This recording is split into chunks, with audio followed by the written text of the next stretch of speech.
अस्सलाम वालेकुम रहमतुल्लाहि वबरकातुहू। स्टूडेंट्स, 2022-23 एकेडमिक ईयर में 16 से शुरू हो गया है और सितंबर यानी ये महीना यानी दिस मंथ 3rd वीक में आपको इंशाअल्लाह मिड टर्म एग्जामिनेशन चलने वाला है। अभी गवर्नमेंट से कोई सर्कुलर नया को है और इंशाअल्लाह नेक्स्ट वीक में यानी 8 दिन के अंदर आने का चांस है। इसके मुताबिक आपको मैं इम्पोर्टेंट लेसन्स, इम्पोर्टेंट क्वेश्चंस देने वाला हूँ। इंशाअल्लाह सुम्मा इंशाअल्लाह, अल्लाह की ज़ात के ऊपर पूरी उम्मीद है। जो भी मैं क्वेश्चंस बताता हूँ अल्लाह के भरोसे पर बताता हूँ मैं, मुझे यकीन है। और इस लेसन्स को तुम्हें, इस क्वेश्चंस को तुम्हें अगर पढ़ ले आपको 60 अबव मार्क्स मिल जाना कोई शक की बात नहीं है। SA1 के लिए उन्हें क्या सोचा रहता है इस साल यानी 22-23 एकेडमिक ईयर में कौन सा भी लेसन ड्रॉप आउट नहीं है। यानी 7 लेसन्स, 8 पोएम्स, 2 सप्लीमेंटरी। यानी वडमರದ ಗಿಳಿ से लेकर ನನ್ನ ಗೋಪಾಲ, ಏಣಿ से लेकर ನಿಟ್ಟೊಡದಲ್ಲಿ ಹಾಯ್ದನು ಬಿಟ್ಟ ಮಂಡೆಯಲ್ಲಿ और होंगे बेवगड़ा हाड़ो कलर गुरु, सारे लेसन्स के बारे में इस साल क्वेश्चंस उन्हें पूछता है। इसलिए सभी लेसन्स को, सभी पोएम्स को पढ़ना ज़रूरी है। इसके साथ साथ सबसे important grammar part 30 to 35 marks आपको मिल जाने वाला है। पासिंग मार्क्स है 28, 80 को 28 आप लेने लेना। 28 से अगर आप कम लिए आपका रिजल्ट विल बी फेल, इसीलिए थोड़ा ध्यान रखो। नेक्स्ट आनियल को प्रिपेयर होगेंगे, 21 मरतबा पर्दा लेंगे, होता नहीं। इल्ली सल्लदवनु अल्लीनु सल्लनैया, यहाँ कामयाब नहीं हुआ वहाँ भी कामयाब नहीं होता। एग्जाम्पल दिए तो समझ में आ जाता है। एक छोटी सी एक तोटी में यानी संप में, यानी एक छोटा सा तालाब में या नाले में तैरना नहीं आया, उन्हें दरिया में नहीं तैर सकता। इसीलिए SA1 भी इम्पोर्टेंट यानी समेटिव असेसमेंट 1 भी इम्पोर्टेंट। मेरे एक्सपीरियंस के मुताबिक मैं आपको समझा रहा हूँ।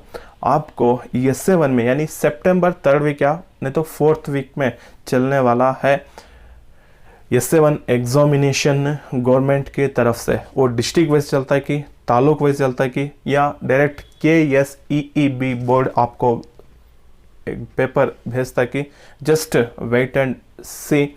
लेकिन जो भी एग्ज़ाम आ जाते, state level, taluk level, district level या आपका होबली लेवल, जो भी आ जाते हैं इस लेसन्स को चुने पूछता। सो फर्स्ट मैं लेसन्स के बारे में बता रहा हूँ, कौन सा लेसन्स आप पढ़ना है।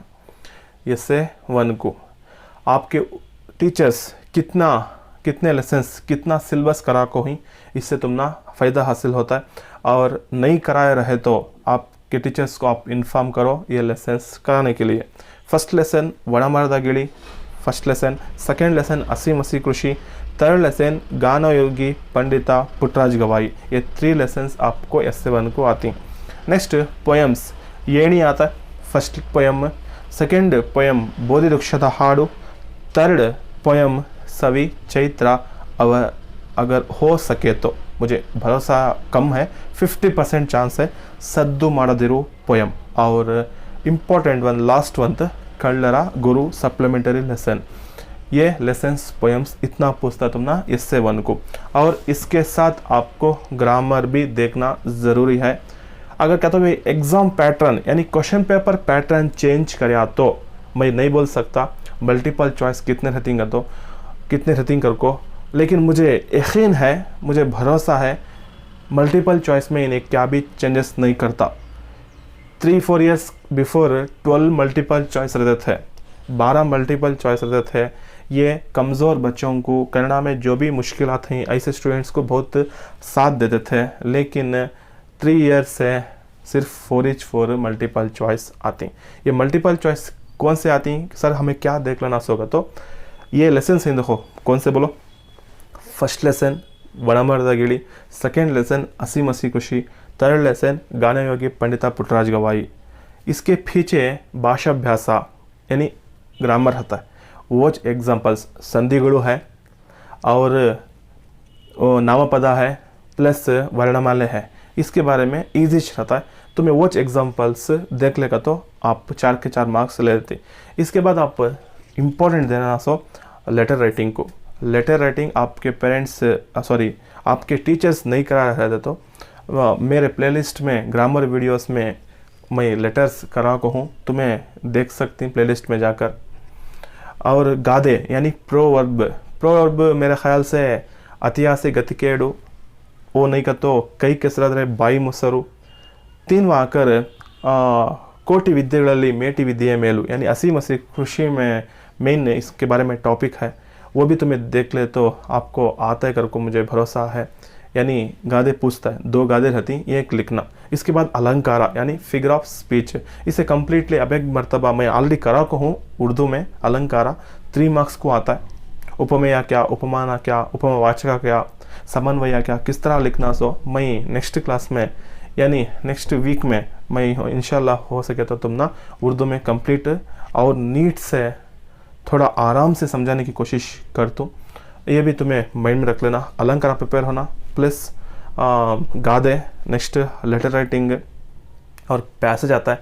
पैसेज में 2 मार्क्स के क्वेश्चंस 2 आती हैं। पहले 1 मार्क्स के क्वेश्चंस 4 पूछता था, लेकिन इस मरतबा 2 मार्क्स के क्वेश्चंस 2 पूछती। तुम ना कितना आंसर होना उतना लिखो, कम आंसर भी लिखो ना को, ज़्यादा आंसर भी लिखो ना को, कितना नेसेसिटी है उतना आंसर तुम्हें लिखना। और नेक्स्ट आकर इम्पोर्टेंट तुम्हें क्या सर हमें पास होने वाले, हम ना कन्नड़ा मजबूरी है, कन्नड़ा हमने समझ में नहीं आता, वो स्टूडेंट्स क्या पढ़ लेना का तो मल्टीपल चॉइस 4 के 4 मार्क्स लेना। देन तुम्हें पैसेज के 4-4 मार्क्स लेना, अलंकार लेना। नेक्स्ट कवि परिचय मेरे ख्याल से मैं तुम ना 4 कवि परिचय दिया था तो 4 कवि परिचय में इंशाल्लाह 2 के 2 भी पूछ डालता है। ये कवि परिचय को 3 मार्क्स 2 × 3 = 6 मार्क्स मिल जाती। आरा मित्रा देख लो। श्री पंडिताराध्य शिवाचार्य यानी सेकेंड लेसन का राइटर को देख लो।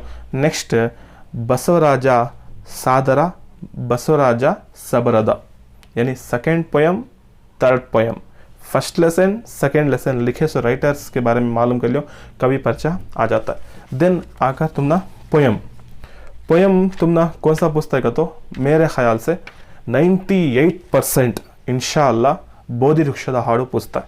अगर ये मिस होगा 3rd पोयम सविचैत्र पूछता है। बोधि वृक्षद हाड़ू में उन्हें कौन सा पुस्तक है तो तुम ना एकांगी वीरनंते मध्यरात्रि यद्दनु पेज नंबर 67 में है। देखो एकांगी वीरनंते मध्यरात्रि यद्दनु स्टार्टिंग के 2 लाइन्स के बाद जो पोयम आता है वो पोयम को अच्छी तरह याद कर लियो। ಏಕಾಂಗಿ ವೀರನಂತೆ ಮಧ್ಯರಾತ್ರಿ ಎದ್ದನು, ಮಡದಿ ಮಗುವ ತೊರೆದನವನು, ಅಡವಿ ದಾರಿ ಹಿಡಿದನು, ಅರಮನೆಯ ಮೋಹವನ್ನು ಹರಿದು ಹಾಕಿ ಹೋದನು, ಗೊತ್ತು ಗುರಿಯು ಇಲ್ಲದಂತೆ ಕತ್ತಲಲ್ಲಿ ನಡೆದನು। ये पोयम देख लो। इसके बाद अगर तुमना डाउट रहा सविचैत्र तो पूछता सो कन्फर्म सेकेंड पैराग्राफ ಕೊರಡ ಕೊನೆರೆಸಿ ತುದಿಗೆ ಮುಗುಳನಗೆ ಮುತ್ತಿಟ್ಟು पेज नंबर 71 वर्ल्ड बुक मेरे पास है। सो सेकेंड पैराग्राफ ये देख लो। अगर इसके साथ अभी सर मैं अब एक एक्स्ट्रा देख ले जाऊँगा तो लास्ट पैराग्राफ देख लो। युगದ ಹಿಂದಿನ ಕೊಳೆಯ ತಿಕ್ಕಿ ಮೈ ತೊಳೆದಂತೆ। अब आ जाओ, लेट करना नहीं, वीडियो का वक्त भी बढ़ रहा है, आप भी बोर हो जाती, इसलिए लेसन्स में कौन से क्वेश्चंस पढ़ना ये क्वेश्चंस देख लो, इंशाल्लाह आपको मिल जाती, ऐसे 1 में आ जाती। फर्स्ट 1 है 4th 1 5th 1 फर्स्ट लेसन में 4th 1 5th 1 ಇಂದ್ರನಿಗೆ ಗಿಳಿಯನ್ನು ಕಂಡು ಆಶ್ಚರ್ಯವಾದದ್ದು ಏಕೆ। 5th 1 ಗಿಳಿಯ ಯಾವ ಗುಣವನ್ನು ಇಂದ್ರನು ಮೆಚ್ಚಿಕೊಂಡನು। ये फर्स्ट 1 मार्क क्वेश्चंस में ये देख लो। अगर फर्स्ट क्वेश्चन यानी ಬೇಡನು ಪ್ರಾಣಿಗಳನ್ನು ಕೊಲ್ಲಲು ಮಾಡುತ್ತಿದ್ದ ಉಪಾಯವೇನು, ये क्वेश्चन भी आता है लेकिन ईजी है इसलिए मैं वो नहीं बोलिया। लेकिन 4th 5th थोड़ा फर्स्ट क्वेश्चन से थोड़ा डिफिकल्ट है लेकिन ईजी है। ये क्वेश्चंस को तुम्हें ज़्यादा इंपॉर्टेंस दो, 3 क्वेश्चंस आने का चांस ज़्यादा रहते। और 2 मार्क्स में सिर्फ तुम्हें 2 क्वेश्चंस देख लो, फर्स्ट 1 3rd 1 ಮರವನ್ನು ಬಿಟ್ಟು ಹೋಗದೇ ಇರಲು ಗಿಳಿ ನೀಡಿದ ಸಮರ್ಥನೆ ಏನಾಗಿತ್ತು ಅಥವಾ ಏನು। 3rd 1 ಗಿಳಿಯು ಇಂದ್ರನನ್ನು ಯಾವ ವರ ಕೇಳಿತು। नेक्स्ट सेकेंड लेसन असी मसरी खुशी बहुत इम्पोर्टेंट कवि परिचय भी बोल को हूँ। अब इसमें तुम्हें कौन सा देख लेना होगा, तो फर्स्ट वंत, फोर्थ वंत, थर्ड वंत बहुत ಈಸಿ, खाली ರೈತ ಆಯ್ತಾ एग्जांपल, ಈ ನಾಡಿನ ಬೆನ್ನೆಲುಬು ಯಾರು, यानी बैकबोन कौन गतो फार्मर. फर्स्ट वंत, ದೇಶದ ಉದ್ಧಾರ ಯಾರ್ಯಾರನ್ನು ಅವಲಂಬಿಸಿದೆ, ರೈತ, ಸಾಹಿತಿ ಮತ್ತೆ ಯಾರು, ರೈತ, ಸಾಹಿತಿ ಮತ್ತೆ सैनिक. यानी लेसन का नाम लिखे तो मार्क्स मिल जाता है, 80 क्वेश्चन लिखे तो भी. ये 3 क्वेश्चन तुम्हें देख लो. नेक्स्ट 2 मार्क्स में 2 मार्क्स ಅಲ್ಲಿ पेज नंबर 12 ಇದರಲ್ಲಿ second question, third question, second question, third question और 6th क्वेश्चन, ये इतना तुम्हें देख लो. ನಮ್ಮ ದೇಶದ ರಕ್ಷಣಾ ಪಡೆ ಏಕೆ ಪ್ರಬಲವಾಗಿರಬೇಕು, ಪೆನ್ನು ಖಡ್ಗಕ್ಕಿಂತ ಹರಿತವಾದದ್ದು ಏಕೆ, ಸರ್ವಜ್ಞ ಕವಿಯು ಕೃಷಿಯ ಬಗ್ಗೆ ಹೇಳಿರುವ ವಚನ ಯಾವುದು. नेक्स्ट थर्ड लेसन गानोगी पंडिता पुट्टराजा गवाई. इसमें पेज नंबर 21 में 1 मार्क्स क्वेश्चन हैं. सेकंड क्वेश्चन बहुत इंपॉर्टेंट, श्रेष्ठ गुरुविನಲ್ಲಿ ಎಂತಹ ಶಕ್ತಿ ಇರುತ್ತದೆ. ನೆಕ್ಸ್ಟ್ ತಾಯಿ ಸಿದ್ದಮ್ಮ, ಥರ್ಡ್ ಕ್ವೆಶ್ಚನ್ भी देख लेना. ತಾಯಿ ಸಿದ್ದಮ್ಮ ಪಂಚಾಕ್ಷರಿ ಗವಾಯಿಗಳಲ್ಲಿ ಏನೆಂದು ಬೇಡಿಕೊಂಡಳು. ನೆಕ್ಸ್ಟ್ फोर्थ वन पुट्टराजರು ಯಾವ್ಯಾವ ಭಾಷೆಗಳಲ್ಲಿ ಪಾಂಡಿತ್ಯ ಗಳಿಸಿದರು. ये 3 क्वेश्चंस तुम्हें देख लो. नेक्स्ट 2 मार्क्स क्वेश्चंस में बहुत इंपॉर्टेंट वन क्या है, तो फर्स्ट वन ಬಾಲಕ ಪುಟ್ಟಯ್ಯ ಕಣ್ಣುಗಳನ್ನು ಕಳೆದುಕೊಂಡದ್ದು ಹೇಗೆ. ನೆಕ್ಸ್ಟ್ ಪುಟ್ಟರಾಜರ ವೇಷಭೂಷಣಗಳು ಹೇಗಿದ್ದವು, यानी 6th question. Next 7th question, ಪುಟ್ಟರಾಜರಿಗೆ ದೊರೆತ ಗೌರವ ಪ್ರಶಸ್ತಿಗಳು ಯಾವುವು. ये 3 तुम्हें देख लो. और पोएम्स में फर्स्ट पोएम ಏಣಿ, पेज नंबर 65. ಇದರಲ್ಲಿ first question, second question, 5th question. Page number 65 ಅಲ್ಲಿ 1 मार्क्स ಅಲ್ಲಿ first question, second question, 5th question. Next 2 marks question में फर्स्ट वन, सेकंड वन. एक क्लू दिया रहता हूँ. सेकंड मेन में यानी 2-3 वाक्यಗಳಲ್ಲಿ में कौन सा भी क्वेश्चन पूछेंगे आप, कौन सा कि एक क्वेश्चन पढ़ को आंसर लिख डालो, आपको मार्क्स मिल जाता है. क्योंकि same words, same sentences repeat बार बार होते रहती, इसलिए मैं वो तुमना बता रहा हूँ. ये कोई उस्ताद तुमना शायद नहीं बताता. आप 2 क्वेश्चंस को याद कर लेते, बस आप 4 क्वेश्चंस को भी आंसर दे सकते. इसमें इंपॉर्टेंट कौन सा, first one, second one, fourth one. Next ಬೋಧಿವೃಕ್ಷದ ಹಾಡು. ಬೋಧಿವೃಕ್ಷದ ಹಾಡು में 7 क्वेश्चंस हैं, पेज नंबर 69. इसमें इंपॉर्टेंट वन कौन सा आगा, तो सेकेंड वन, ಸಿದ್ಧಾರ್ಥ ಯಾರ ಹಾಗೂ ಯಾವುದರ ಮೋಹವನ್ನು ತೊಳೆದನು. ನೆಕ್ಸ್ಟ್ 5th ವಂತ್, ಸಿದ್ಧಾರ್ಥನು ಕಂಡುಕೊಂಡ ಬದುಕಿನ ಗೂಢಾರ್ಥವೇನು. ನೆಕ್ಸ್ಟ್ 7th ವಂತ್, ಬುದ್ಧನು ಅರಿತುಕೊಂಡ ಬದುಕಿನ ಸತ್ಯವೇನು. 2 मार्क्स क्वेश्चन, 2 में एक कौन सा भी देख लो. 2 मार्क्स क्वेश्चन आ सकता है, नहीं भी आ सकता है, इसलिए सेकेंड मेन होता इंपॉर्टेंट नहीं है. कौन सा भी एक क्वेश्चन तुम्हें देख ले तो भी आपको मार्क्स मिल जाती. नेक्स्ट सवि चैत्रा. सवि चैत्रा में इंपॉर्टेंट क्वेश्चन से फर्स्ट वंत, सेकेंड वंत और third one. First, second, third. ನೆಲದಮ್ಮ ನವವಧುವಿನಂತೆ ಸಿಂಗಾರಗೊಳ್ಳುವುದು ಯಾವಾಗ. ಯುಗಾದಿಯ ಸಂದರ್ಭದಲ್ಲಿ ನೆಲದಮ್ಮ ಹೇಗೆ ಸಿಂಗಾರಗೊಳ್ಳುತ್ತಾಳೆ. ಚೈತ್ರದಲ್ಲಿ ಯಾವುದರ ವಾಲಗ ನಡೆದಿರುತ್ತದೆ. सेकेंड वन छोड़ डाले तो अभी फर्स्ट वन, थर्ड वन देख लो, इंशाल्लाह आने के चांस है. और मैं स्टार्टिंग में बोलिया सद्दू माड़ादिरू, ये आने का चांस कम है, लेकिन फिर भी सिलेबस कम ना कर को उन्हें 4th लेसन भी देने का चांस है. छोटा पोयम लेकिन बहुत खूबसूरत पोयम है. इसमें क्वेश्चन 300, बहुत ईजी क्वेश्चन है. फर्स्ट क्वेश्चन, थर्ड क्वेश्चन देख लो. First question, third question. ತಿಮಿರಕ್ಕೆ ವೈರಿ ಯಾವುದು. ತಿಮಿರಾಗತ್ತೋ ಅಂಧೇರ, ತಿಮಿರಕ್ಕೆ ವೈರಿ ದೀಪ. ನಮ್ಮ ಕರ್ತವ್ಯಗಳನ್ನು ಹೇಗೆ ಮುಗಿಸಬೇಕೆಂದು ಕವಿ ಹೇಳಿದ್ದಾರೆ. ಇಕ್ಕಿಚ್ ವರ್ಡಿಚ್. ಕನ್ನಡ जिसे मजबूरी है, किसे नहीं आता उन्हें ऐसा लिखना सो. ನಮ್ಮ ಕರ್ತವ್ಯಗಳನ್ನು ಶಾಂತ ರೀತಿಯಲ್ಲಿ ಮುಗಿಸಬೇಕೆಂದು ಕವಿ ಹೇಳಿದ್ದಾರೆ. इतना लिखेगा तो आपको 1 मार्क्स क्वेश्चंस आ जाती. नेक्स्ट 2 मार्क्स क्वेश्चंस, एनी 2, तुम्हारी मर्जी. सेम वर्ड से चाहते सो तुम्हें फर्स्ट वन, सेकंड वन देख लेते तो भी उन्हें थर्ड क्वेश्चन पूछा तो भी तुम्हें फर्स्ट वन, सेकंड वन का आंसर लिखे तो तुम्हें मार्क्स दे डालता उन्हें. इसीलिए फर्स्ट वन, सेकेंड वन देख लो.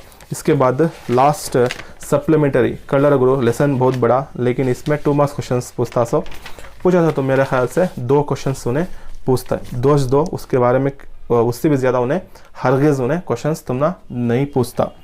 उसमें मेरे ख्याल से, मेरे नॉलेज के मुताबिक उन्हें कौन सा क्वेश्चंस पूछता है, तो मेरे स्टूडेंट्स को खुद ये मैं इंपॉर्टेंट दलाव को हूँ. थर्ड वन, वैद्यರು ಭೀಮನಾಯಕನ ಮಗುವಿನ ಪ್ರಾಣವನ್ನು ಹೇಗೆ ಉಳಿಸಿದರು. ನೆಕ್ಸ್ಟ್ 5th ಒನ್, ವೈದ್ಯರ ಯಾವ ಮಾತುಗಳು ಭೀಮನಾಯಕನ ಮನಸ್ಸನ್ನು ಚುಚ್ಚಿದವು. ಫಸ್ಟ್ ಒನ್, ವೈದ್ಯರು ತನ್ನ ವೃತ್ತಿಯ ಕುರಿತು ಹೆಂಡತಿ ರತ್ನಳಿಗೆ ಏನು ಹೇಳಿದರು. ये 3 क्वेश्चंस तुम्हें याद कर लो, कहीं को तो 10 क्वेश्चन ही, लेकिन आधे से 2 अच्छे. इसके साथ तुम्हारा जो भी दिल को आता है अब एक क्वेश्चन देख ले रहो, 4 क्वेश्चंस देख लो, उसमें 2 क्वेश्चंस इंशाल्लाह आ जाती. इतना है important questions, 1 marks 2 marks. Next 8-10 वाक्य. 8-10 वाक्य 2 रहती, लेकिन लिखना 4 मार्क्स के लिए. समझ में आ रहा है. मेरे ख्याल से आपको 8-10 वाक्य पूछता है असी मसी कृषि, गानयोगी पंडिता पुटराज गवाई और येणी. 2 लेसन्स एक पोयम में मैं तुमने बताया था. तो 3 में से सिर्फ 3 क्वेश्चन देख लो बस, हर एक क्वेश्चन पढ़ने की ज़रूरत नहीं है. 8-10 वाक्य में असी मसी कृषि में यानी 1, और गानयोगी पंडित पुटराज गवाई में 1, येणी में 1. ये क्वेश्चन देख लो. 21 लेसन्स के नहीं तो 21 पोयम के 2 क्वेश्चन पूछता हूँ. 2 क्वेश्चन में तुमना चॉइस रहता है, एक लिखो घर को. इसलिए 2nd lesson, 3rd lesson, first poem में का 8-10 वाक्य देख लो. और संदर्भ 5 रहता है, 5 3 15, 15 संदर्भ पूछता हूँ. लेकिन बहुत इम्पोर्टेंट है, 15 मार्क्स बहुत इजी मार्क्स ना है. पासिंग के आधा मार्क्स संदर्भ में आ जाती, इसलिए संदर्भ को इम्पोर्टेंस दो. संदर्भ फुल लिखने नहीं आया, कम से कम पाठದ ಹೆಸರು, लेखकर ಹೆಸರು ಆರಿಸಿದ ಭಾಗ लिखो, कम से कम 1 मार्क्स तो मिल जाता है. लेकिन एक क्लू दिया रहता हूँ, याद रख लो. संदर्भ लिख डाल को, सबने संदर्भ लिखना नहीं आ रहा है, वो लेसन के बारे में 2 मार्क्स क्वेश्चन उठाकर वहाँ संदर्भ में लिख डालो, तो ना 3 के 3 मिल जाती. और संदर्भ कौन से सर पढ़ना सो का, तो first lesson, 2nd lesson, 3rd lesson. बाकी के 3 पोएम्स में भी फर्स्ट सेकंड क्वेश्चंस देख लो, इंशाल्लाह आती. लेकिन ये कंफर्म नहीं बोल सकता मैं संदर्भ, इसलिए फर्स्ट सेकंड क्वेश्चंस देख लो आप. 3 लेसन्स में भी 2 देख ले तो 6 2 12 आती. 12 में तुम्हें 5 तो आने आ जाती. समझ में आ रहा है. इतना तुम्हें देख लो. नेक्स्ट सारांश पूछता है, यानी सारांश का तो समरी 3 मार्क्स को रहता है. सारांश मेरे ख्याल से उन्हें पूछता है येणी छोड़कर दूसरा कौन सा भी तुम्हें सारांश देख लेने की ज़रूरत नहीं है. येणी देख लो. सारांश लिखने नहीं आता सर हमारा, तो वो सारांश किसके बारे में है देख लो. 1 मार्क्स में उसका आंसर है कि 2 मार्क्स में उसका आंसर रिलेटेड है कि. पोएम लिख डालो. पोएम लिखने जाओ को आंसर शीट में वहाँ दिया रहता उन्हें, क्वेश्चन नंबर डालकर 2 मार्क्स का क्वेश्चन वहाँ लिख डालो वो पोएम के बारे में. तो ना 3 के 3, कम से कम 2 के 2 तो भी उन्हें दे डालता है. इतना तुम्हें प्रिपेयर होना ज़रूरी. समझ में आ रहा है. नेग्लेक्ट करो को. ये 7 अभी बहुत वक्त है, अभी 5-6 मंथ्स है, मार्च में देख लेंगे. तो ऐसा नहीं होता. एक लेसन मुकम्मल करते जाओ, आपको ये 7 में तजुर्बा मिल जाएगा, तो ये 2 को ईजी हो जाता है. अल्लाह से दुआ है जो भी मैं बात करको हूँ उस बात के ऊपर तुम्हें भी अमल करती कर को, और मैं जो भी बात बता हूँ ये मेरे बातों के ऊपर अल्लाह ताला मेरी मदद करता है करके मुझे यकीन है. आज की इस वीडियो को मैं यहाँ पर ख़त्म करता हूँ. अस्सलाम वालेकुम रहमतुल्लाहि बरकातहू.